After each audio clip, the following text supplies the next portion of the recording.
You're listening to Pack Dynamics, a Fandom on the Rocks podcast. Hello, welcome to Pack Dynamics, a Fandom on the Rocks podcast. I am Emily. And I'm Allison. Hello, how are you doing? I'm very sleepy and my glasses broke today and I'm sad, but it's okay. Glasses are not forever and they need to be replaced and it was time. Is it ironic or just a coincidence that I went to the optometrist this week and got a new pair of prescription sunglasses? For anyone out there who uses glasses like regularly, like on the daily, all the time, please get a pair of prescription sunnies. It is like the coolest decision I ever made for myself. They're so fun. They're so great. They're so adult and they're so useful. Like my vision insurance back in the day paid for my prescription sunglasses. And I was like, this is it. This is the peak of being an adult. I've done it. It's this. I now have 3 pairs of prescription sunglasses because my company has really good vision insurance. That feels like too many. It's not though. Okay, so one pair is old, right? It's like they're older, so they're my like outdoor gardening. I don't care if they fall off my face into a pile of like compost. Okay, that's valid. They're gardening sunnies, and then one pair is kind of they're the last year's pair. Okay. And they're kind of like they're not fancy, but they're a little like, oh, I'm surprised Emily bought those frames. Okay, fair. And then the ones I just bought are like, no, I can absolutely I see that Emily bought those frames. I have my one pair of prescription sunnies and I look so much cooler than I feel. Mm-hmm. Totally. In those sunglasses. Like I become this like fancy, sophisticated like woman. I'm like, awesome. I want to be this person all the time. I want to be the kind of person who wears these sunglasses. And then I have to remember in a weird meta conversation that I have with my own brain that no, Allison, you are the woman who bought those sunglasses. It's you. That was you. You did that. You are. It's done. The second pair of sunglasses are the ones where I look like my rich husband mysteriously died, and I've continued on with his fortune. Do I need to cultivate that look for my new glasses? I think so. It's a fun look. It's such a fun look. Like, you know, it's one of those like the higher the hair, the closer to the Lord kind of problems. Mm-hmm. Your glasses just need to get bigger. Yep. Because they just do. You have to look like you might be dangerous to someone else if they talk to you too long at a function. It's such a self-protecting vibe that I love. Mm-hmm. Yep. So that's that pair. And this pair is like I'm cruising down the freeway doing 85 and a 70, but the cops aren't going to pull me over anyway. Ooh, I love that. Yeah. I love that for you. Well done. Gold star. It's also because I'm white, but you know, yeah, they weren't going to pull me over anyway. We know how policing and profiling works. Big yikes. Yep. All right. Is there I was going to say segue, profiling, Teen Wolf, cops, small town? There's a connection somehow here. Somewhere. We're gonna find it. So I personally have been super excited to get back into Teen Wolf, and I saw this episode and I'm like, I get it, but it is not my favorite episode. It's just not. There's a lot of cute stuff in it, but it was just not my favorite. All filler, no killer. Yeah, except for the mountain lion. Yes. Well, this is episode all filler, 5. 1 killer. All filler, 1 killer. Well, this is episode 5, The Tell. The quick summary is, while Scott continues his hunt for the alpha beast, there's another attack in town, and this time there's a witness. Actually, I think there are 2 witnesses. Meanwhile, werewolf hunter Kate taunts Derek, which is putting it lightly. Yeah. This episode aired June 27th, 2011. All right, so we cold open at a Blockbuster. I know it's not a Blockbuster, but in our hearts, it's a Blockbuster. No, hold on a second. The inside of that was a Blockbuster. This is a Blockbuster who went under and got purchased by some other person, and they just renamed the store. The blue and yellow paint, like I know. That's why my notes were like, they're in a Blockbuster, and then the outside it said like videos and shit. And I was like, no, that inside is definitely a Blockbuster. That's a Blockbuster. The thing that either I was too young to notice, or by the time, and I lived in like a big enough place maybe that this like wasn't a thing, or maybe I was just like totally too small to have noticed it, was there was a door and in the back of the shop that said mature on Mhm. it. You could rent porn at this Blockbuster. And I was like, I keep Yeah, you could. forgetting that people walking the earth today Mhm. could physically rent tapes and DVDs of porn. I know that it happened. I've just Yeah. never seen it happen. So there was a video store down the street from me when I was growing up, at like 4 or 5 blocks down the street. And as a kid, I was allowed to walk there because it was a straight shot from the house, right? You just straight shot down the street. And I could tell you the name of it, but it's gone and I don't want to call anybody out, even though I'm sure the owners are dead now. But as I got older, because they knew me, they let me rent like PG-13 and R-rated videos because like one time I took a note from my mom, from my parents, that was like, Emily gets to rent whatever she wants. And I just handed them a note and they were like, yeah, okay, that's fine. We know your parents. It's fine. Because it was just a family run video store. That's adorable. But they had, I guess it was in the back, but it was also kind of off to the side, like swinging saloon doors to the Awesome. porn. So it was like, there was a gap at the top and a gap at the bottom, but they were swinging saloon doors to the mature adult section, but it was just porn back there. Fantastic. But yeah, they would let us, me and my friends could go in and rent whatever the fuck we wanted because like it's a DVD or actually it was a tape. It was a tape. It was a video. And it didn't matter because I had taken a note once when I was like 8. And now it's a dance studio for rich people, like for rich kids. Like, I They want my probably video wouldn't store let back. you like rent videos from them. No, I don't think I could. Hi, do you have the new Avengers movie? Ma'am. Ma'am, get the fuck out of here. Ma'am, this is a dance studio. Yeah, but it used to be. I know. It's my little block of stores that are slowly becoming other things. Yeah. There's the cafe that is one store over from it. Used to be called Robertino's, and it was run by this like stereotypical Italian man. Cool. Robert. And now it's still a cafe, but it's run by hipsters. And they never changed the ceiling. So the ceiling is painted this like Baroque-esque sky. It's like baby blue with puffy clouds. Adorable. I love So that. like the rest of it has kind of been changed. There's like weird art on the walls for sale from people around town and all this kind of stuff. But the ceiling is still like bright sky blue with fluffy clouds that has been there since the 90s. I love it. And I want to be like, you know why that's painted like that, right? Because an old Italian man was here one day. So speaking not at all about Italian men, we get Jackson and Lydia arguing over the Notebook. Jackson is desperately pitching, what is it, Hoosiers? I think so, yeah. Which I have never seen. For what it's worth, I believe that the best sports movie of all time is The Replacements. Oh, okay. Starring Keanu Reeves. All right. It's fantastic. But I haven't seen Hoosiers. So you know what?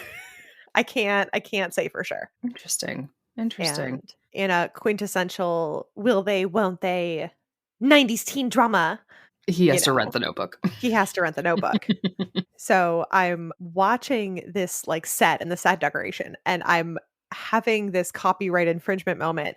Are any of these movies real? I don't remember the movies. So like any of the movies on the wall and like all the movies on the shelves, like I would imagine like today they would have to be fake movies unless they came from a larger property bank. Oh, maybe. I think they're all real though. And like definitely we get to a thing a little later where I get to answer my own question because there are some real movies kind of in the shot. But I was just like, I wonder if they're real. Yeah, I think they're real. Someone go grab a clip. Grab a still. Zoom in enhance. Yeah.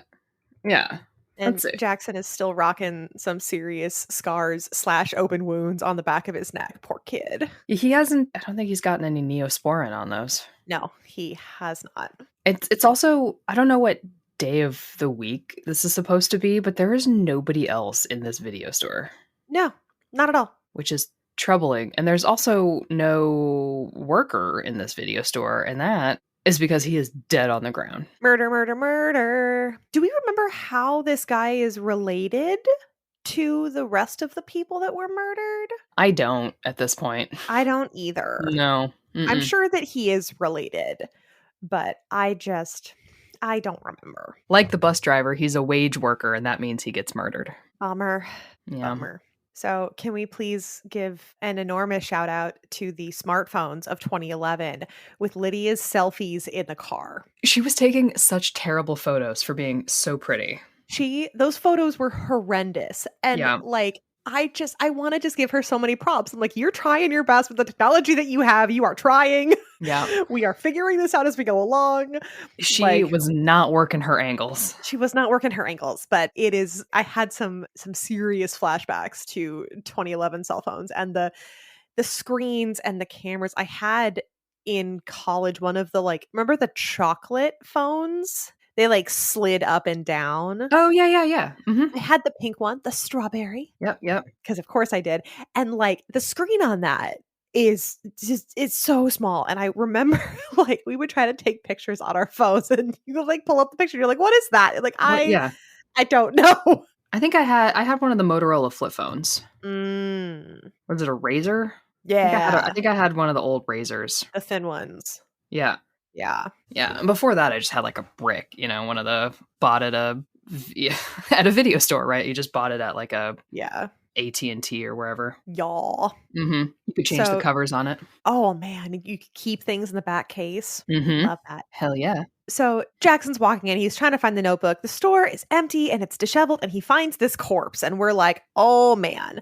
So Jackson's in the store feeling a lot of feelings and freaking out, and Lydia's in the car taking selfies. And who does Jackson come face to face with but the scary, red-eyed alpha beast? Yep. Dun dun. And so Jackson goes and like runs behind the shelves. And this is where I see the real movies. So Jackson hides right next to a shelf with a reportedly phenomenal vampire movie called Let the Right One In. Oh, yeah, yeah, yeah. Mm-hmm. So the fellow was watching it with me. He's like, oh, Let the Right One In. That movie's amazing. And it's the original. And he had a lot of really positive feelings about it. But the one that I giggle about just a little bit is the movie next to that is Severance. Is there a movie of Severance? Like on the shelf, on the one side of Jackson is Let the Right One In. On the other side is Severance. And I'm like, is this a joke about cutting werewolves in half? Oh. Is that the joke? Could be. Could be. I don't know if it was a joke, but I caught a joke. I just double checked, and both of those movies came out before 2011, so they would have been on the shelves. They would have been on the shelves. Fantastic. Because sometimes set directors fuck those things up. Sometimes, but not this one. The set deck staff, we love you. We appreciate you. Well done. Shout out set deck. So the alpha is showing incredible interest in Jackson, and Jackson gets like pinned down in all the shelves that all fall down. And the alpha like comes up to him and like starts to like scratch at the claw marks on his back. And I'm like, what does the alpha, why? First of all, why? What you doing, sir? Yeah, it's a little like, It just seems like a really, really elaborate way to point out that Jackson still has like holes in his neck. Yeah. And then the thing I had not noticed until like this watch through is that the wound glows purple. Yes. Why does it glow? I don't know. And like, I have so many questions. Nobody in his life seems to notice that he has glowing purple wounds. No, nobody in his life seems to notice he has glowing purple wounds. Now, his parents suck, so I guess that's reasonable. They're trying their best, I suppose. Are they? Yeah. So, everything is made of monsters. The alpha is like scratching it at Jackson's neck, and we're like, what's going on? And then the alpha like turns around and freaking books it out of the movie rental store and smashes through the glass and runs right past Miss Lydia Martin. Mm-hmm. And I was reminded in this moment that this is the first interaction between the alpha and Lydia. It will not be their last interaction. Nope. Those two are about to become real good friends. And I had a lot of feelings about that. Define friend. They become intertwined. There we go. Is that a better word? Yes. Yeah, they definitely become intertwined. But my notes say, I'm like, oh yes, this is the start. There we go. Yep. She is also holding her phone. She is also holding her phone because she was taking some sweet selfies. Mm-hmm.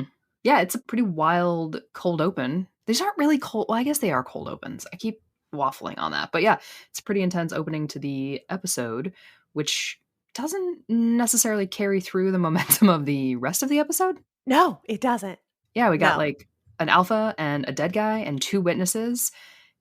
And then then we have the rest of the episode. But it So, does mean we have 2 characters who have now seen more supernatural shit within the main group of Teen Wolf, and or who will we at least. start and we'll start to kind of unravel, how do people start to react to things they can't explain? Mhm, Who handles it better than others? mhm. What are the kinds of patterns of teenagers about seeking help and hiding things, and how does that kind of affect the rest of your life? And even in so like we after the cold open and the titles flash, we get some Stilinski family feelings because Styles and his dad, the sheriff, are hanging out in the car. Yes. Now I'm gonna butt in here. Oh man. It's I'd like you to just take a moment, and it's 2015. Let's say it's 2015 or 16, and you are reading a, let's just say, a steric fic, and it features Papa Stilinski. Yeah. And he is indulging in some fast food. Yeah. Is it canon or fanon that he prefers curly fries? Papa prefers curly fries. Hell yeah, and this is the episode. And this is the episode. Yeah. Yeah. No. And it's canon that Styles is worried about his dad's health. Yeah, it is. That is also canon. But what is not necessarily canon is Styles' obsession with curly fries. Correct. We see him like shoveling food into his face, but he's a 15-year-old boy, and Mhm. that makes total sense. I think if it had been mozzarella sticks or onion rings or a hot dog, it would have all kind of been the same. Anything deep on the fried is going down. anything on the Sonic menu is just going straight into that tummy. Mhm. But it's the sheriff in this scene who is like, if Mhm. I want the curly fries, he establishes like a Yes. He has staked a claim he has. on a swirled potato. And I was And like, he's right. he is correct. Curly fries are pretty good. I just thought it was funny that this early on, there's like 2 minutes dedicated to the sheriff eating curly fries and being like, these are mine, get the fuck out of my face. Oh, And in the Kurt and Bert Hummel father-son duo trope, that the son cares more about his dad's health than the father does. yep. And I was And like, oh, I've seen this before. And that's a theme that will carry through the series. Yes. Yes, it is. For sure. So, they're in the cop car and the speaker kind of goes off and Styles immediately reaches for it. And you have to I'm just sitting there going, how often have you been in this car Mhm. that you think you're allowed to pick up police equipment? Because his dad smacks his hand away. I know. And we I'm learned that sure he knows. Styles knows all the codes, and he's like being like a curious little pumpkin. And it's just Mhm. like, you have been so interested in this your whole life, haven't you? Yes, he has. That feels canon to me. Yeah, I think it's canon that he hangs out in the squad car with his dad when he's should be doing homework Yeah. or anything else in his life, and also that it's canon that he knows all of the police codes and probably did when he was 8. Probably. But yeah, so continue on with the fic that those things are true. Yep. Yep. So it turns out that there's a possible murder. And so the two of them pull into the parking lot where Styles notices that Lydia is sitting in the ambulance, and Jackson is having a lot of feelings directed at the sheriff. Okay, pause. Why did dad not take his son home instead of taking him right to a murder scene? Or just drop him off on the side of the fucking road. Get the fuck out of here. You know you cause problems, but no, I'm going to take you to a murder scene. That's a great question. I'm not sure. But I look at the reactions of Jackson and Lydia after Jackson having seen the body and having dealt with the alpha, and Lydia having seen the alpha, and the way that the two of them are processing that particular traumatic event. Yes. Jackson is taking it out. He is lashing out. He is getting angry. He's getting a little bit violent. He's going out. Lydia is going in. Yes. Nothing has happened. I've seen nothing. I've done nothing. Don't look at me. Don't talk to me. Mm-hmm. And we'll get a little bit of that later, but it doesn't help that she's a little bit medicated. But I think as we kind of look towards their arcs in the next few seasons, looking at how they both kind of process that trauma is really interesting. Yeah, and it feels very true to their characters too. For sure. Kind of in an ongoing fashion. And probably from their upbringings too. Mm-hmm. I'm just thinking kind of ahead to their parents and how their parents react to the teachers. They don't process emotion terribly healthfully. Healthfully. They are Healthfully. also 16. They are 15, also 16. 15, 16. Absolutely. Yeah. I don't know. I haven't stumbled across a dead body. So No, me neither. whew, thank God. So there's a lot of cacophony stuff on the ground. Styles ends up like causing a little trouble and everyone's kind of distracted. And then we like pan up just a smidgen, not Mhm. super out of the way, just a little. And we see these two nice boys standing on a rooftop. Okay, where these no are the one, worst fucking detectives where no on one can Earth. see you on the top of the roof. Guys, Nobody looked up? does nobody look up? Has no one looked? Deep sigh. So we definitely have some Scott and Derek, some Skerrick really taking shape here. Scott talking to Derek, Derek explaining to Scott. Derek's canon line, we're predators, we don't have to be killers. Mhm. Which I think he ends up getting from his mom. It feels right. Or I is don't it remember. Fanon? Ooh, Fanon or Canon? Take Fanon or note. Canon? Because this line comes from Derek, but my greater memory says that comes from Talia. But that also 100% may be a Fanon thing. I'm writing this down. I'm taking note right now. Yep. Fanon or Canon? Does Derek Fanon or Canon? But like I can definitely see Scott and Derek kind of taking shape as their relationship builds, and they're starting to trust each other a little bit. A little bit. Just a little bit, which we love. Mm-hmm. And then, of course, the magical glowing spiral of revenge on the roof. Okay, again, is that visible or is it not visible? Did these two fucklechucks just not notice this? Like, what is this? I don't know. Did they put that there? Who put that? So the alpha definitely puts it there. Like, right, he's the one doing all those things. But like my only guess is because like sometimes the alpha like carves things into like wood, or he'll do like the fingerprints in the glass or whatever. Yeah. But this almost feels like something that we couldn't have seen. Well, there's like, before it glows purple, it's dark. Yeah. Right?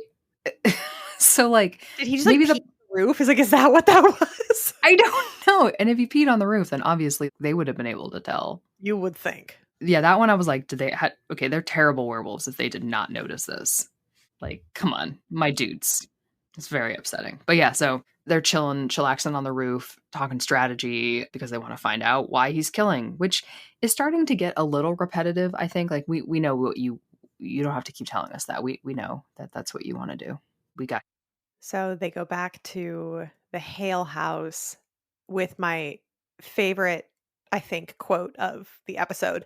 Scott goes, "I have a life, dude." And Derek goes, "No, you don't." Mm-hmm. I'm like, I love this. I like me and Derek. Well, they're both wrong. And they're both right.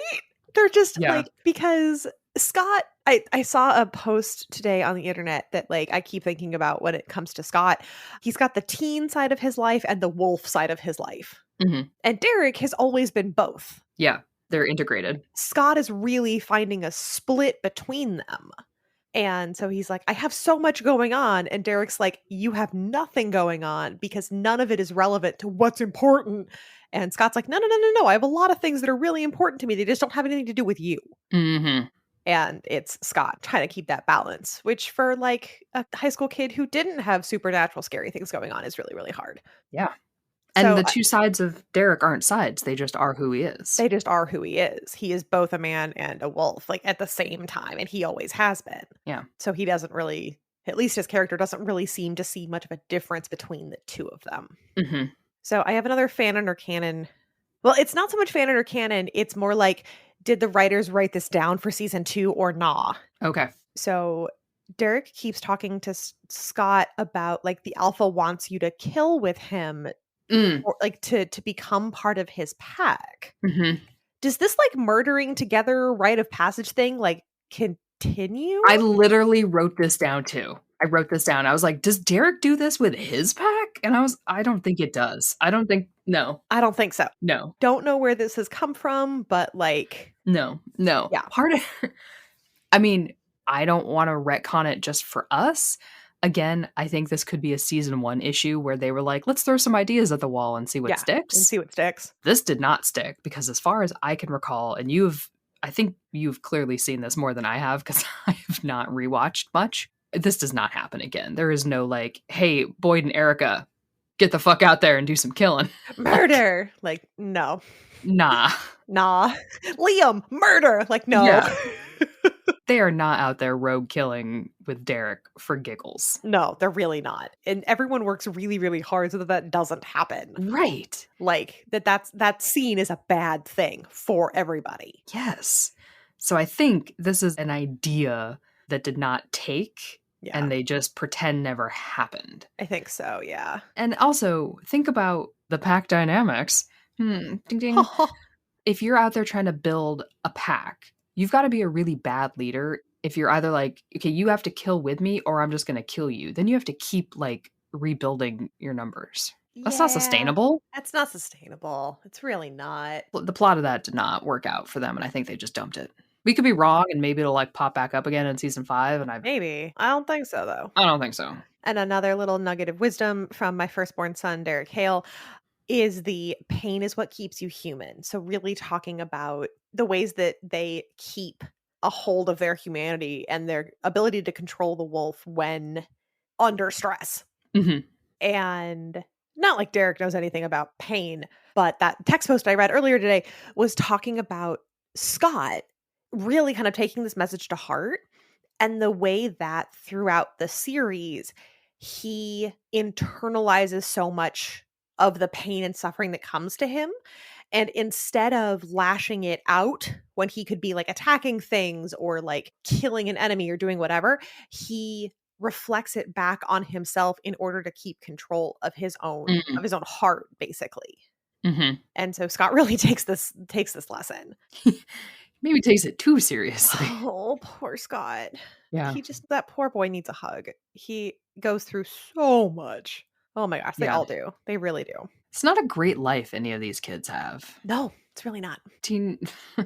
There's, in a lot of these kind of supernatural fantasy stories, the protagonist, you're kind of meant to like put yourself in their shoes and kind of be like, man, wouldn't that be cool if that happened to me? Like, what if I got my Hogwarts letter? I want that. I want my Hogwarts letter. I want to be sorted into a house and have magic.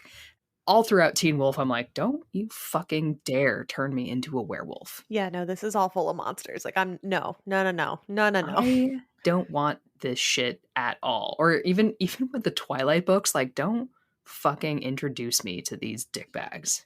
I don't want to know these guys. I don't want to be caught up in their bullshit. Nah. But maybe that's just getting old, where you become the parents in the story, where you're like, these teenagers don't know shit. Well, speaking of getting caught up in the bullshit, we are then introduced again to Kate trying to reconcile with Allison, trying to apologize for her behavior. Yes. Buying her love with a birthday present. And it's a necklace with like the Argent family crest on it. And Kate puts it on Allison like she's being knighted. Yes. Like, I'm like, looking at this, I'm like, have you been crowned? Is this like your initiation into the family business? Mm-hmm. It kind of is, though, isn't it? Like, yeah, and it kind of is, because Kate is the one who is like, at this point, Allison, we learned today that she's 17. This is her 17th birthday. And Kate decides, kind of without her father's knowledge, that Allison's old enough to know what we do for a living. She's old enough to know. To know the family business. It's about time she got in here. Mm-hmm. Yeah, I feel like that's not her place to do. No, but as we established last episode, Kate is a chaotic whirlwind of a human person who does what she wants. Yes, she is. Yeah, it gives her a family heirloom locket with a symbol in the middle and it's like, Google it. How are you going to Google an image? Reverse Google image search. Did reverse Google image search exist in 2011? I don't know. Is Allison going to take a picture of that with her Nokia flip phone? With her potato phone? I don't know. She'll have to use her brains and figure it out. She's going to hit the books in the library. Yeah. Like Hermione. That's where information used to come from. The good old days in the library. Is this the first time that we know the exact age of a character? I believe so. Cool. So Allison opens her locker and she's like, "Ugh, I just want a regular school day." And then all the balloons come out because who is her best friend? Lydia Martin, who pays Lydia. attention. Yep. Allison is terribly embarrassed that she is 17 and not 16, like everybody else. Like everybody else. And Scott, what is it? People, a sweet baby angel? Is that the right? Sweet baby angel face. He correctly deduces that she had to repeat a year because of all the moving around. And this really gets to Allison's heart because most people assume it's because she is dumb or had a baby. So she's really, really moved by that assumption, that correct assumption. And that's when Scott offers to skip class for her birthday. Don't be here with everyone making crappy assumptions about you on a day that's supposed to make you feel good and happy. He's got a good heart, this kid. In this instance, I am the Allison. I never skipped class. So The only time I've ever skipped class, I did so with my mother's permission. She called me out for a sick day to paint my bedroom at home. Nice. It was very fun. Yeah, I had a perfect attendance. Thank you. Thank you very much. Something to brag about? No, hard pass. No. No. This introduces us to a very long stretch of this episode of Scott and Allison wandering through and making out in the woods for her birthday. It is adorable. It is also kind of boring. In our ending segment, we'll get to some, this is a great scene for gifting. The whole thing is beautiful and amazing. But plot-wise, Plot-wise, it's like 12 minutes in a 42-minute episode of like the season has 13 episodes, right? 12? 12? Eh. TikTok, motherfuckers. Let's go. We're running out of time. So, they go off to go not be at school, and we find the rest of our intrepid band of heroes in class because they're in high school. So Styles is just desperately trying to not run out of chemistry class because he hates Mr. Harris, and Mr. Harris pretty clearly hates him. Mm-hmm. And a question I have for the writers in wherever they are, hopefully being very happy, how big of a character were they planning to make Mr. Harris? Ooh. Because this is like the second time he gets like the scene, like the screen all to himself. He has these little monologues. He very clearly is building an antagonistic relationship with Styles, like in kind of a foil to Coach. Mm-hmm. And Coach has a much bigger role than Mr. Harris ever does. But they're set up in kind of a similar way. And we learned some stuff about Adrian Harris a little bit later, kind of throughout the seasons. And we're like, okay, that feels like it came out of nowhere. Mm-hmm. And I'm really curious how much involvement they were planning on for Mr. Harris. Yeah, that's a good question. Because they set him up in like this scene and the one a couple episodes ago that he has a little more meat to his story. Mm-hmm. And so I wonder if, because I tie all things back to Glee, yeah, if it was kind of realizing that or thinking that a TV show about the teenagers and the students and the kids shouldn't rely too heavily on the adult characters and actors. So kind of pulling back and away from the parents, the teachers, especially in the school. Because like so much of Glee's problem is spending time with Mr. Shu. right. Like no one cares about you and your problems. Like you are not the main character here. And like Emma's adorable, but stop. And if you introduce, so we already have Coach, who is like a fun little weirdo person off to the side who makes fun jokes at the expense of students, which is maybe troubling. But you've got that. Like we have a teacher to kind of point to be an adult in the room.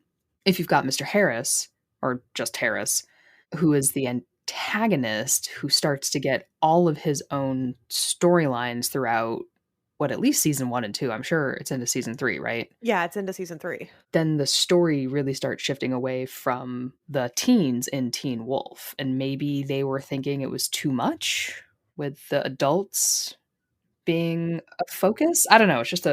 I've got a theory. Maybe, because I'm looking at the teachers and I'm looking at the parents. So it's like we really end up only focusing on one adult from each kiddo's household. Mm-hmm. We end up focusing on the sheriff and Melissa and Chris. And then there's Deaton and Coach. And all the Mhm. and Lydia's mom a little bit, but that's in later seasons. Right. But, like, even from each scenario, we really only pick one adult. Mhm. Yeah. Yeah. I don't know, it's just a thought, like, maybe they were thinking, "Alright, well, let's not spend too much time on the adults given the restraints of every episode." I don't know. Yeah. And honestly, if I'm remembering this at all correctly, I feel like as the show goes on, they just spend less time in class. Oh, totally. I Yeah. feel like they spend a lot more time, like, at lacrosse. We haven't been to lacrosse in, like, 3 episodes. I know. We spend a lot more time at practice. We spend a lot more time, like, in the hallway. Yes. Spend a lot more time not in school at all. But we spend a lot more time not in school at all, and so I think, like, even if they were planning on doing something, they've just, like, moved away from school, and we're still in, like, the school activities, Mhm. and we're still, like, in class. We just no longer look at the teachers. Yeah.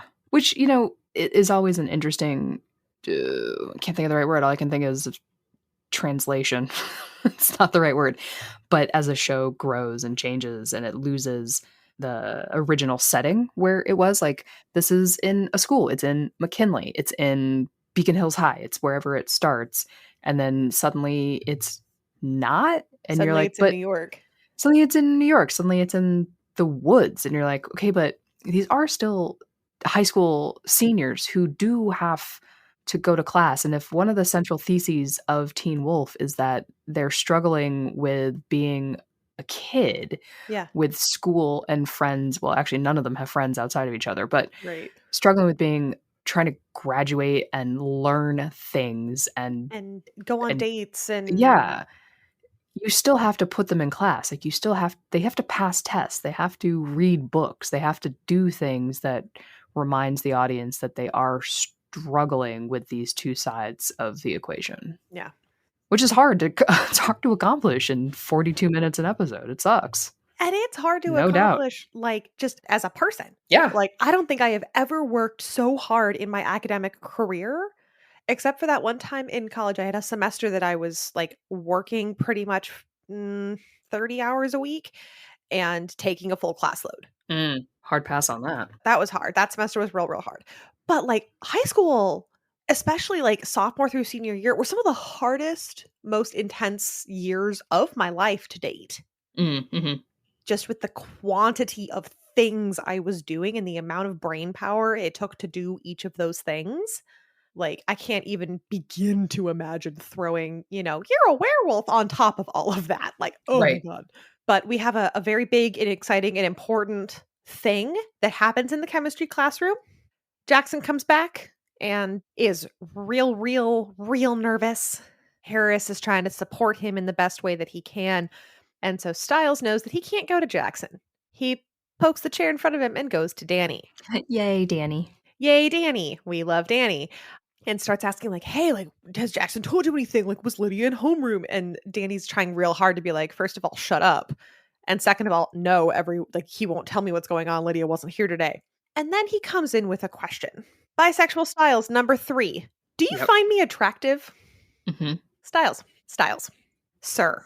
Totally normal thing that straight boys ask. It's a totally normal thing that straight boys ask. Speaking of totally normal things that straight boys do, we then move into, like, the locker room after things.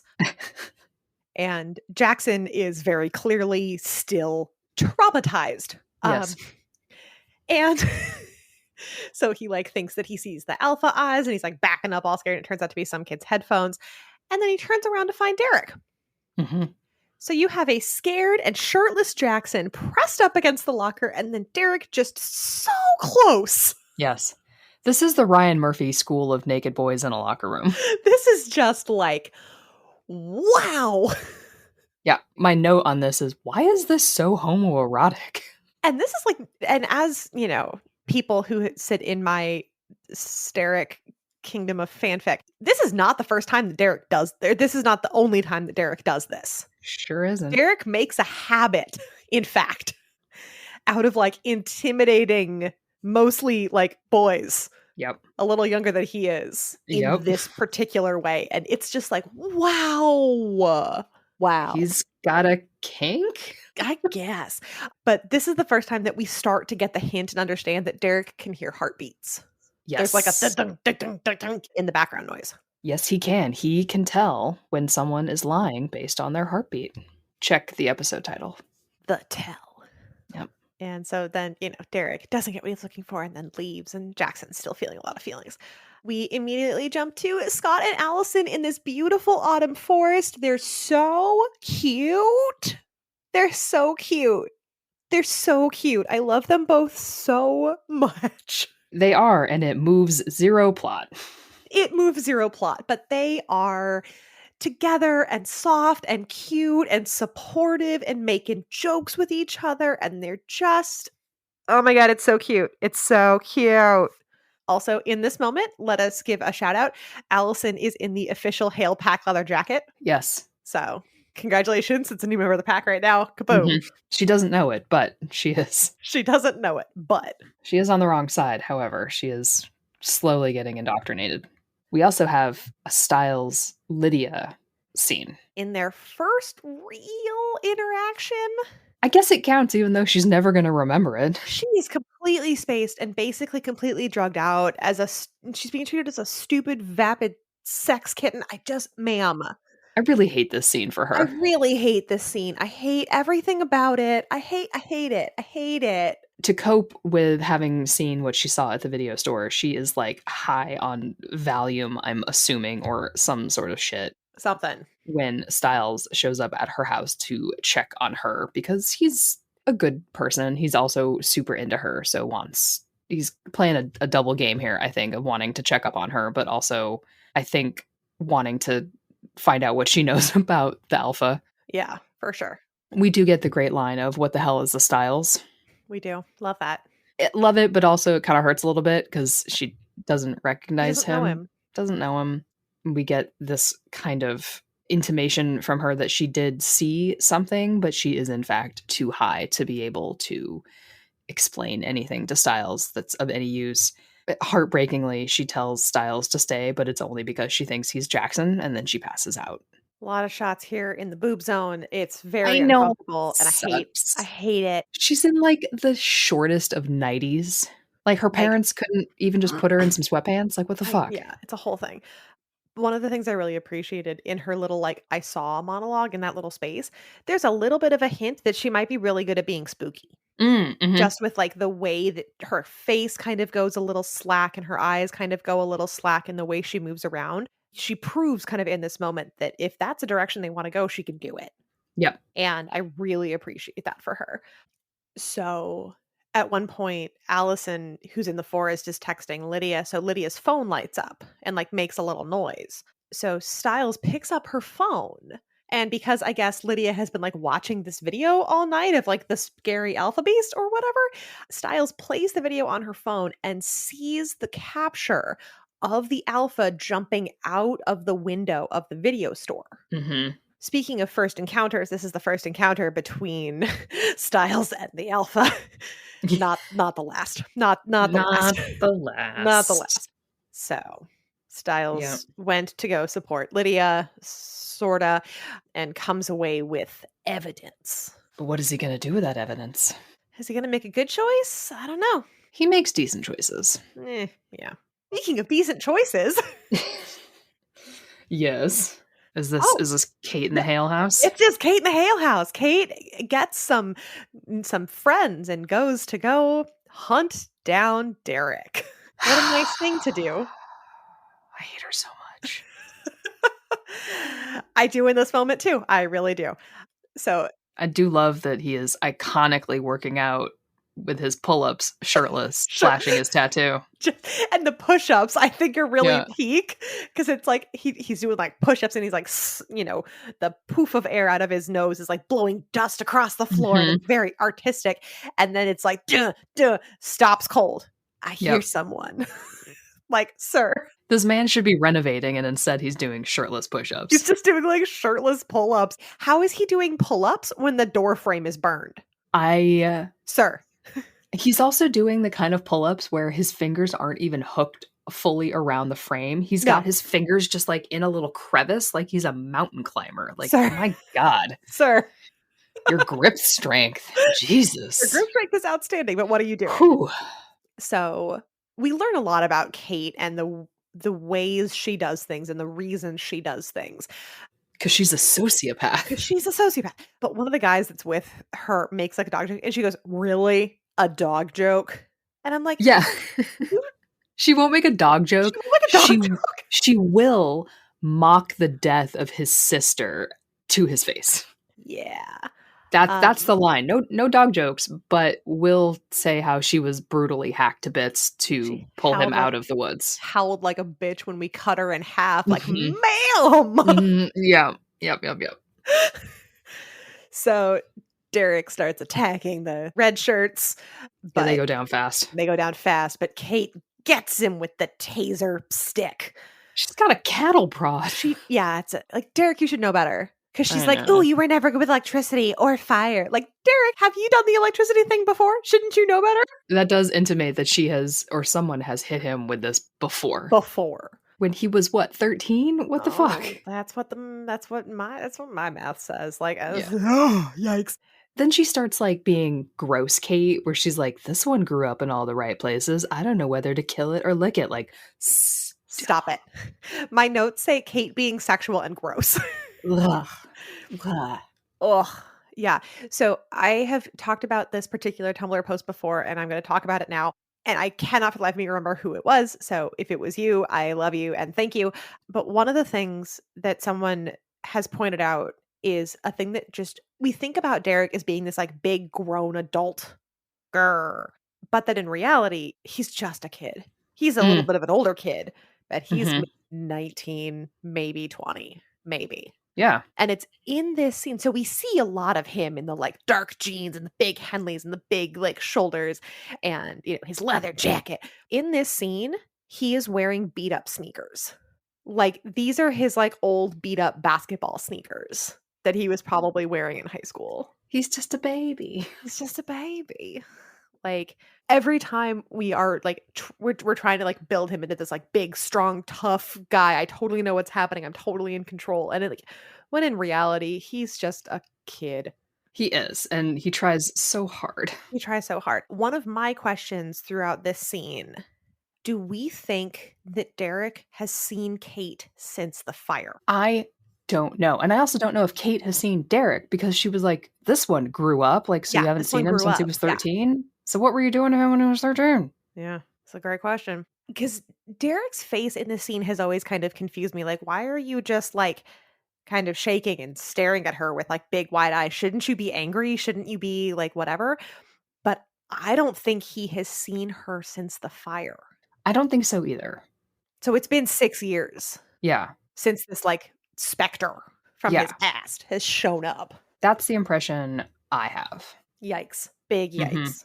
So in apparently the Boy Meets World scripts used to say, according to Pod Meets World, which is the thing that I'm currently binging, there's something in the script called an optical flip. Whoop! So this isn't an optical flip, but it feels like an optical flip because we go from Kate being sexual and gross to a montage of Scott and Allison in the woods. Mhm. You're like, wow, that tone just shifted. I shut my brain off during their scenes. They're so cute. I love them. And it had no bearing to the plot other than it was adorable. I also just didn't like the cutting between them. I was like, we need to stick to one story here. Like it's too intense between Kate and Derek to cut to the lovebirds in the woods. Yeah. And then it also looks like we cut from the lovebirds in the woods to Styles trying to get a hold of Scott. Yes. Because Styles has stolen Lydia's phone. Yeah. And is like trying to figure out what to do with the video of the alpha. Yes. Well, I mean, that's fair. They've been trying to get confirmation and footage of this thing for a few episodes now, so it's tempting. Yeah, absolutely. Mm-hmm. I also he deletes it, and he does delete it, I have a lot of questions. Does he delete it because he thinks it's going to be good for Lydia's mental health? Like, does he delete it to protect the alpha or to protect Scott and Derek about like werewolves? Like, I think he deleted it for Lydia, but it does raise questions like she's been watching it. She's gonna sober up and be like, where's that fucking video? Where's that fucking video? I had it. I swear I had it. Yeah. I didn't make it up. I didn't. Can't now he's gonna be gaslighting her, like, "There's no video." Yeah. Speaking of gaslighting. Oh god, yeah. So Kate is like stalking Derek like around the burned out shell of his house. And Kate's talking a lot of shit about Laura. And Derek is just like, physically wounded and like full of electricity on the ground. 900,000 volts. So many volts. And Kate goes, "You think I'm lying?" And Derek goes, "Wouldn't be the first time." And I'm just like, what? How many things has she lied to you about? Yeah, Has she ever told you the truth about anything? Ever? yeah, what their relationship is not clear. It's not clear, but it is not good. Mm-mm. No, but she does admit, and he can tell because of her heartbeat, that they did cut up his sister and use her as bait to catch him, but the Argents were not the one who killed Laura. They found her dead with bite marks on the body, and it was the Alpha who killed Laura. It was the Alpha who killed Laura. Yeah. Surprise for everyone involved. Horrified looks from everyone in the room. Horrified looks from everyone in the room, indeed. But this is also when Kate realizes that Derek doesn't know anything about the Alpha either. And is like, "You're useless. Okay, bye." Yep. And pulls out her magical semi-automatic shotgun. Yeah, wherever that fucking thing was hiding. Yeah. And tries to put a bunch of bullets in him. And he says no and runs away. Yeah. And Derek's like running out of the house and running through the woods. And I'm sitting here watching this and goes, she's taken that home away from him twice. Mm-hmm. Because it's not safe anymore. Like, it never was, but like, it's actively no longer safe. And there's a still scene in the woods where it looks like he's about to cry. I know. And then his whole face steels. He he's ready for physically like war. sucks it up and is like, my firstborn son, my battle. firstborn son. Poor sad thing. Yep. Yeah, it's been a while since he's had to like fight. Yeah, it's been a while since he's had to fight. Like, he and Scott fought, but like, really? Mm-hmm. Yeah, it's time now.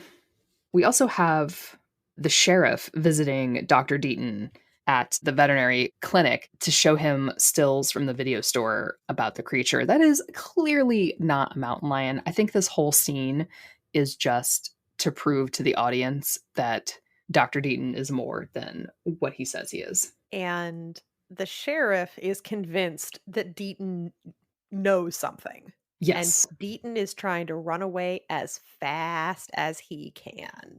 Oh, yeah. Oh, yeah. He's not even very good at hiding. He's just like, I gotta see a man about a dog. I have a sick dog. Run away. Yeah. Come here. All right. So, parent-teacher conference time. And don't forget, any student under a C has to attend with their parents. So clearly Scott is not there. Clearly Scott is not there. He and Allison are still having their very adorable montage in the woods. Yep. Because why would you show up to the thing that you need to be at? They all put their phones away. They all turn their phones off. They don't have watches. Well, it wouldn't be as dramatic if he showed up. It's true. So we get this like huge line of montages that are almost like character one-shots about each of their like progress and development. So we learn that Jackson's adopted. We learn that he's doing really well, but he's getting like obsessive and competitive and he's trying to prove himself to someone. And that's, then it's intercut with like Jackson trying to practice like really sharp aim with a lacrosse ball. And he's got like a bottle. So he's once again very angrily, violently lashing out because of things that he can't control and process. Yep. Outwards. And then Lydia, with her parents, we learned that Lydia is a freaking genius, that she's incredibly intelligent. I'd like to have her IQ tested. Shout out to the actress that plays Lydia's mom. Same lady. What do you mean? So very often in TV shows, like if somebody shows up in the first season, but and then they're reintroduced in season 4, they're 2 different actors. Oh, right. Lydia's mom comes back in like season 4 or 5. Oh, great. And it's the same lady. Perfect. Who I believe is married to the guy who plays the sheriff. Huh. I believe, but don't quote me on that. But yeah, I saw her and I was like, oh my gosh, you're still here. That's so good. I love That is this kind of fun. continuity. Yeah. But so that's intercut, of course, with what we see of Lydia. And Lydia she's very obviously been crying and her makeup is completely ruined and down. And she's just like desperately trying to kind of wake herself up. And then she puts on a lot of concealer and covers her makeup and puts on her lip gloss and all of a sudden is perfect again. Mm-hmm. I'm fine. I've got this. Yep. Baby, Don't got this. you don't got this. And then speaking of adults that we love, we get the parent comments for Styles and with the sheriff and Coach. All people who don't have names. Yeah, at this point, none of them have names. Nobody in this show has a fucking name. Like, Not in this shot, they don't. like, why? Allison's mom doesn't have a name. None of the people in this shot have a name. I don't think either of Lydia's parents or Jackson's parents have names. I don't know if Mr. Harris has a first name yet. Honestly, I don't even know that the vet has a name. I just think that we know that he has a name. Yeah, we know that he has a name, but I don't know I don't know. I'm not entirely sure that he was named in the show. It's incredible. So a little bit of fandom. It's not quite Fanon or Canon, but since this episode dropped, we learned from the sheriff that Styles isn't Styles' first name. You named your kid Styles Stilinski? It's just what he likes to be called. Well, I like to be called Cupcake. Oh, Coach. Oh, Coach. Oh, Cupcake. Yep. They don't even say his name. He just points at his file. He points at his file. And watching it now, I, for the first time, can actually read the name. So the fandom for many years after this was shot called him Yenim. Mm-hmm. Genim, which is what's on his file. Mm-hmm. We find out, I think it's in season 6. It's very near the end. What Styles' first name is, and it is not this. Nope. It's not this. Sure isn't. Sure isn't. I don't know why Listen. they changed it or how this whole thing came about. I don't know. I think they changed it because what they give him as a name is even more Polish. It's awesome. And is harder to pronounce. And I think that they thought that was funnier. Maybe. Or maybe it just gives them more of a reason to have him with a nickname. Yeah. Listen, my family's Polish. The names are rough. It's a lot of consonants. Go forth. And they're still so cool. So this is inner shot with the Styles one shot. And Styles somehow has ended up with the police file for the Hale fire. Mm-hmm. And he's flipping through it. 8 family members deceased. Suspected arson. Yep. I wonder how he got a hold of that piece of paperwork that he was not supposed to have. Mm-hmm. Yep. So we stop with the one-shots and focus in on Mama McCall, who is very angry that Scott is not at his chemistry parent-teacher conference like he is supposed to be. But she goes punch for punch with Mr. Harris. Yeah, because fuck that guy. Love that for her. My notes say Mama McCall going punch for punch. Go fuck yourself. God, hate that guy. And his misogynistic, he's blaming the lack of a male authority figure on Scott's school performance. Yeah, it's get the fuck out. Get out. Just get wrecked. Just get out. So they're like, Scott just needs a guiding hand. And I'm giggling. I'm like, yes, he does need a guiding hand for all of his werewolf things now. Yeah. And then we get in Allison's parent-teacher conference, and Mama Argent, at the time, she doesn't have a name yet, is defending Allison. We have a great relationship with our daughter. And I'm like, I love how you support her. Mm-hmm. Because that is not always the case. Mm-hmm. But in this moment, we love this for her. And so this is kind of inner shot with Scott and Allison going oh crap, we got to get back to the school. And so all of the kids are coming out and they're all getting screamed at. And then Allison and Scott's parents are having an angry back and forth. So the fella, my beloved fella, coming in with the jokes. I guess he won't be getting off scot-free. Oh no. I'm so sorry about your impending divorce. The fella coming in with jokes.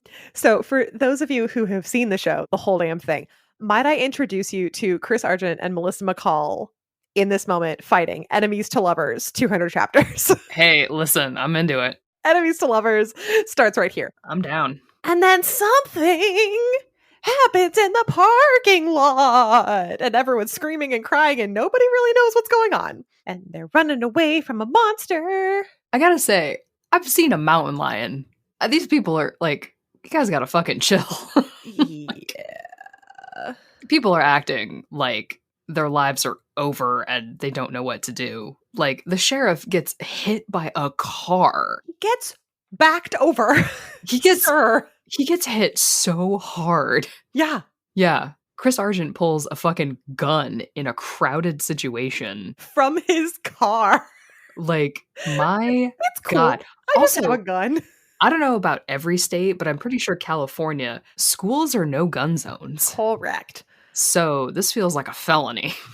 And I don't know if this was CGI. I don't think it's a practical effect, but boy, look at that mountain lion. It looked like a rat. It It's looks the ugliest little. It's like if you went to the zoo when you were 6 and got a plushie of a mountain lion Yeah, it's and then so bad. carried it around for the next 30 years. That's what it looks like. I know. It's so small too. It's not even like It's a small, sad, 30-year-old loved plushie kind of a mountain lion, but he shot it in the middle of the street. part of me was like, man, let that lion eat something. Looks Yeah. hungry. He's hungry. And then it ends. They've caught the mountain lion. Yay. And everyone's looking around at each other, or at least Chris is like, Like Chris and Scott are like doing a little like side eye at each other, like, interesting. like, oh, I guess there was a mountain lion. Like, okay. I have a lot of questions. I have a lot of questions. I did too. And also, like, with the alpha around, don't you think a mountain lion would also have not come to town? Oh, yeah. Because we learn, like, we saw it in the pilot that the animals were all running away from the alpha. We see it kind of later in the show. If there's like a big spooky supernatural, like the creatures are like, peace. Mm-hmm. I am out. Yeah. So I feel like they wouldn't even be around. No, they would not be around. But yeah, poor mountain lion. Didn't deserve that. And there's like, well, I mean, I haven't got to watch the next episode, but like, what are the consequences of just pulling a gun in a school parking lot and shooting in an open crowd? None? I think for Chris Argent, a well-respected federal arms dealer. Nothing. He is a federal arms dealer. That's true. Your father is a very well-respected federal arms dealer. Like, okay, ma'am. Okay. That seems like a not real job. Seems like a stretch, but okay. Yeah, I don't know. We're going to have to watch the next episode and find out, but yeah. Very kind of a weird episode. It's a weird episode. Like, I'm not mad about it, but it was weird. A lot of tonal shifts, a lot of non-plot action, a lot of... But, like, at the same time, there was that whole parent-teacher conference shot with, like, the one-shot character developments that told more about those kids than the entire rest of the episode. Like, just really kind of confirmed, like, who they are as people and the things that are and are not important to them, or at least in this stage of their development. Like, yeah, I don't know. Yeah, that was good. I liked that. And like, you know, you've got these struggles to balance your identity and your relationships and this backdrop of the supernatural. And like, that's good. That works. That really works. And the things that you prioritize and when. But I don't need 12 minutes of two kids in the woods. I'm good. That people can write their fanfic for it. I'll see the gift sets. It's fine. I'll see it online and it'll be so 10 pretty. minutes afterward. It'll be so pretty. Yeah. Just like prioritize what we need to know here. And yeah. So speaking of beautiful gift sets and us being at the end of the episode, it is time for This is the episode you're looking for. In This is the episode you're looking for, I go through some of the scenes that you might be looking for if you're making a gift set for Teen Wolf. So if you are looking for the first interaction between Lydia and the Alpha, if you are looking for the first real any information on Curly Fries, any of the Curly Fries parent events, if you are looking for a little bit of Scott and Derek, this is a great Scott and Derek episode. This is a great Kate Argent episode with the like evil side glances. This is the first appearance of the necklace. If you're looking for Derek working out shirtless and like close-ups of his tattoo. And the Triskelay shot, you are looking for this. If you're looking for Derek in the woods, this is the episode. Oh, when he turns and he's running? Yeah. Yeah. This is the episode you're looking for. If you're looking for a compilation of Styles being bisexual, do you find me attractive? This is the episode you're looking for. Are you looking for Hailmore? A little bit of Derek and Jackson. This is the episode you're looking for. Kind of the first very early Stydia. This is the episode. Kate and Derek with the cattle prod. This is... Who wants that? Get out of here. This is Styles' first name. If you're looking for very early Chris and Melissa, this is the episode you're looking for. Nice. I like it. And also every shot of Scott and Allison being adorable in the woods and Scott and Allison being adorable everywhere. If you are looking for a great Scott and Allison episode, this is it. This is the episode you're looking for. Yes, there's a lot to work with. And they're all so cute. They are cute. It's a very attractive cast. Yeah, they're babes. That was the entire point. It's an MTV TV show. You cannot forget that it is an MTV show. Sometimes I forget. I'm like, is the writing any good? Like, it was an MTV TV show. Yep. The people are all insanely attractive and the music is great. The plot and the writing doesn't have to be. Nope. It would be nice. It helps. It adds to it, but it's not necessary. That's not the point here. Not the point. It's not the purpose. Yep. It's fun. It's good times. All right. Any final notes before we wrap up? I don't think I have any final notes. I'm just kind of like, got to get into the meat here. The meat. Oh. Yeah, just wait. This is not halfway of the season, but it's kind of getting into halfway where they have to start making plot choices to get to the finale, right? Can't have too many loose ends, but you got to leave room for season 2. You got to get moving. You got to get grooving with your writing. It's the calm before the storm. Yeah. You gotta put your chess pieces into position and you gotta get it moving. Gotta get it moving. Well, thank you for listening to Pack Dynamics. We'll be back at you with the next episode. You can find us on the internet, wherever you get your podcasts. You can follow us at Fandom on the Rocks. And if you want to support the podcast, you can do that at patreon.com/Fandom on the Rocks for all sorts of bonus content. And we will see you around. If you have any questions about stuff, you can hit us up. Slide into the DMs, I guess. It's probably the best way to get into contact with people. If you have any Fanon or Canons for us, yes, please send those. I will fail almost all of them, and I'm so excited about it. Yeah, it's been 10 years, right? More than 10 years. So it's like, it's a good memory game. There's been a lot of fic in the meantime. Like, there's been so much fic in the meantime. And it's like, it's a fun fandom game in the first place to be like, did we come up with that or did they come up with that? And sometimes we're better, which is half the fun. Yeah. So thank you for listening, and we will catch you on the dark side of the moon. Oh.